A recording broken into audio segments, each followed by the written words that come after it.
Hey guys, it's your boy Progress, and welcome to a brand new video. If you want to follow my other social media, I've got my Instagram on screen and in the description, so if you want, then go check that out. But today, I am back with another progress report, and for those of you who don't know what this is, it's basically where I take a look back at some of the most prominent or interesting looking stories that have been going on in the hip-hop and rap scene, and then I go and discuss those with you guys. So without wasting any time at all, let's get into the first story that I want to talk about, which is the Pop Smoke album cover controversy. And a simplified rundown for those of you who are completely unaware of what's been going on is that Virgil Abloh, who is a very famous high fashion designer who actually was the one who created the brand Off-White, as well as he has worked with many other high profile companies like Louis Vuitton, was tasked with creating the album cover for a posthumous album by Pop Smoke, who unfortunately was shot and killed in February of 2020. Now, when I heard about this whole thing starting, I was actually super confused as to why it was that Virgil was getting a lot of heat for making a design, because I only had seen very, small images that were poor resolution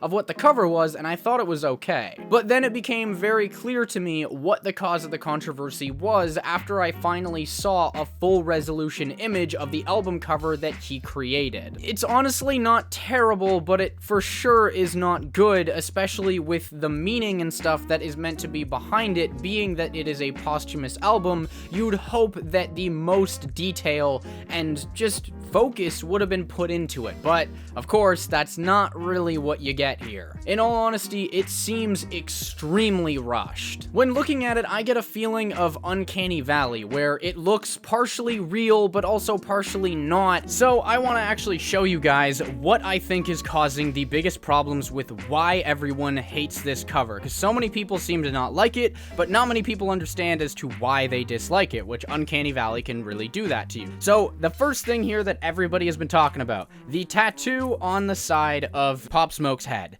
It, first of all, is multiple colors, which to my knowledge it is supposed to be just black. Instead you get a mix of black and a almost blue pen looking design, and it looks like it's coming off the side of his head, which can be very easily explained away, and that is that in the original image you can't even see the tattoo because the light source is affecting what is actually visible. So that light source that is coming from the top right of Pop Smoke's head has created an effect where you almost can't even see the tattoo, but Virgil Abloh, I guess, decided to just draw over or paint over to make it still visible, which is why it throws you off so much, because in the real world you wouldn't be able to see that. That's not how light works. You wouldn't be able to see that much detail in the tattoo with a light source blocking it. Then to make it even worse here, the hair that Pop Smoke has been left with is almost completely lacking in detail. It looks like he is rendered on a PS2. You can see very clearly in this image, which is the original, that there is so much detail to go off of, and yet for some reason Virgil just decided to completely remove all detail of his hair,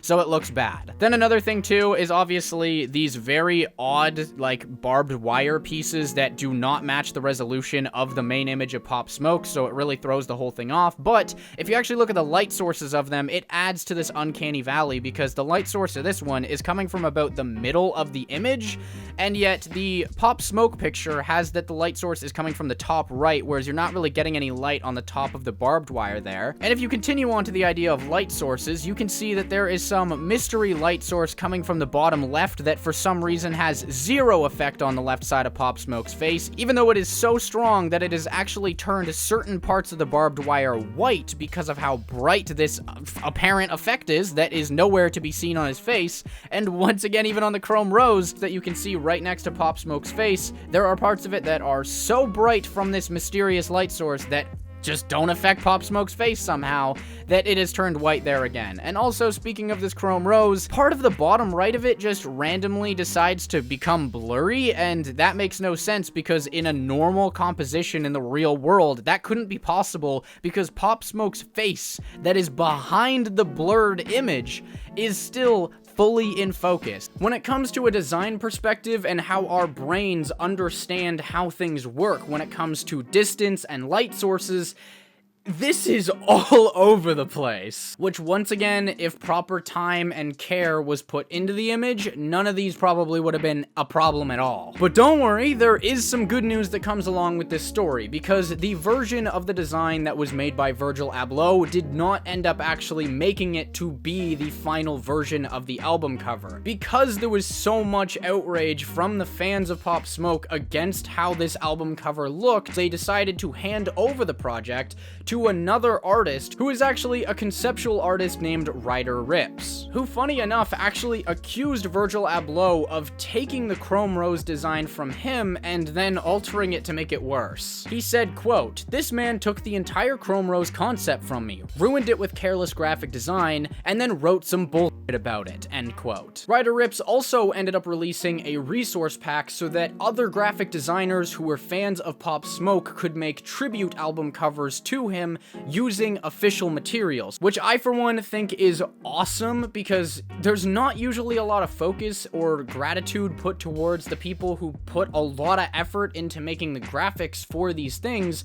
So I think the idea that this guy ended up getting like last minute sent on to be the guy who ends up making the cover, and then he also releases his resource pack so that other people can make their own versions of the cover, it's just so cool. Now, the second story is actually a couple months old now, but it absolutely is still deserving of being talked about, and that is that the YouTuber KSI actually released an album called Dissimulation that came out in May of 2020, and it actually peaked at number 2 on the official UK charts, as well as it had multiple singles off the album that reached in the top 10s. And overall, I'd say that the album really goes to show that KSI has put an actual effort towards trying to make some really good sounding music. Now, the reason why I'm bringing this whole thing up though is because I see this as a perfect example of how this whole YouTube rapper stigma thing is getting completely broken down by a lot of artists that are coming from YouTube. Because it always seemed to be this massive thing where, for some reason, if you were a person who did YouTube as well as tried to make music, you were kind of put in this gimmick category, which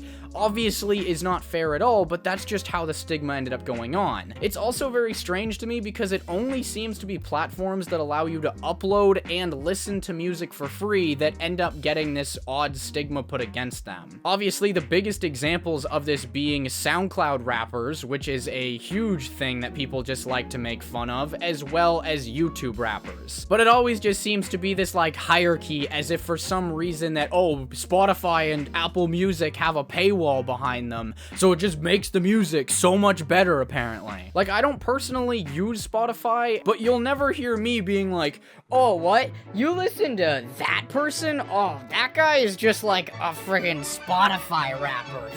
I don't care about him. Because it's absolutely ridiculous to have that mindset of, oh, I'm not gonna listen to that person because they make music on a certain platform. Corporate marketing has told me that money equals better product, so I will make fun of product that does not cost money. That's essentially how everybody like that sounds. But yeah, so I realistically just wanted to give massive props to KSI for this album and the success that it has seen so far, because I really do think that he's been breaking a lot of boundaries with that type of stuff recently, and it's so cool to see. Although I completely understand that the battle against YouTubers not being acknowledged as real artists is far from over, I definitely think that this is a massive step in the right direction. So yeah, once again, awesome job, KSI. Oh yeah, and just quickly before I get into the next story, there's something that I wanted to address, which seems to have a few people a little confused, which is actually that you might notice that I've got like this hat on the wall, and then there's this one behind me as well.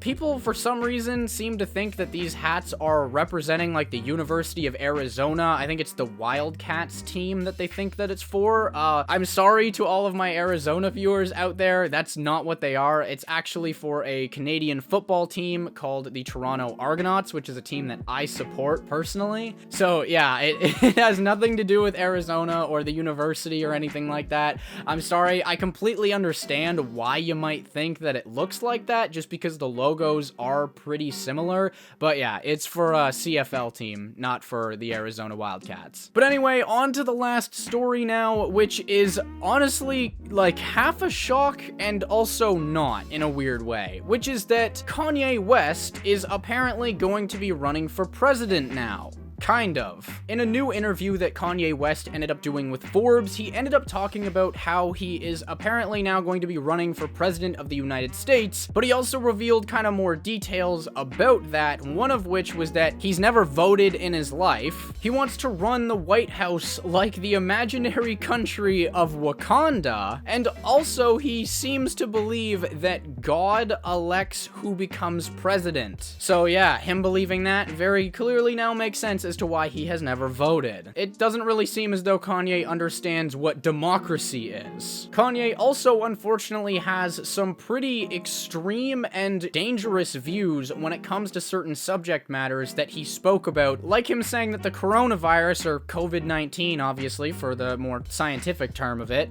he believes for some reason that will only go away when we stop making God mad. He also ended up calling vaccines, quote, the mark of the beast, end quote. So that goes to show you that Kanye has never looked at an accredited medical study. I don't want to get into that though, that's not what this is about. Basically, just Kanye is just saying Kanye things. That's realistically what this story is. If you've read over the entire article, which I definitely do recommend you go and look at this interview or the article that kind of gives you the rundown, because he says some pretty outlandish things, and I'm not intending on obviously including everything because there's so much that he said, but he basically just, if he doesn't understand something or doesn't like it, he just calls it the devil. That's realistically what most of the article is. But luckily for my American viewers out there, you shouldn't have to worry too much about the possibility of Kanye becoming the president of the United States, because as Vulture has pointed out, he has already missed the deadlines for the submission of trying to run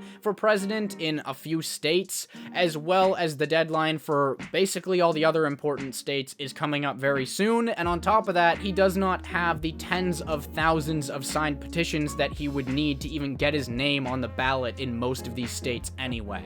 I really hope for you guys that he does not get voted in, because once again, go and read what he has said in the article, and I can assure you, you do not want that man running your country. But anyway, that is going to be it for today's video. I hope you guys did enjoy, and, you know, as always, if you have any recommendations that you might want to hear me give my opinion on a certain subject matter that comes up in the next, like, month or so, then just let me know, because the next time I make one of these progress report videos, I'd love to be able to talk about something that you guys recommended to me. Because last time I said that I would do that in, like, the next one, but most of the comments ended up being about getting me to respond to the Taz Taylor interview, which I obviously made like an entire video on that already, so that wasn't really much for me to be able to dig through in the comments, but let me know what you guys want to see after this. Also, a massive shout out to all of my patrons this month. As usual, you guys are super awesome, and thank you so much for donating, and a super special thank you to all of the $10 and up patrons this month, those being Farski, Midwestfunky,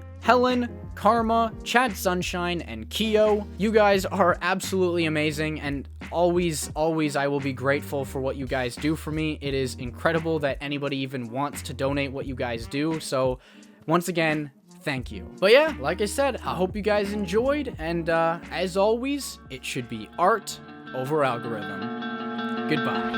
I've come a long way, like a traveler in the night. I was working in the dark and now everything's bright. Always told that I was wrong, now I'm feeling pretty right. Pushing open closed curtains, now there's people in my life.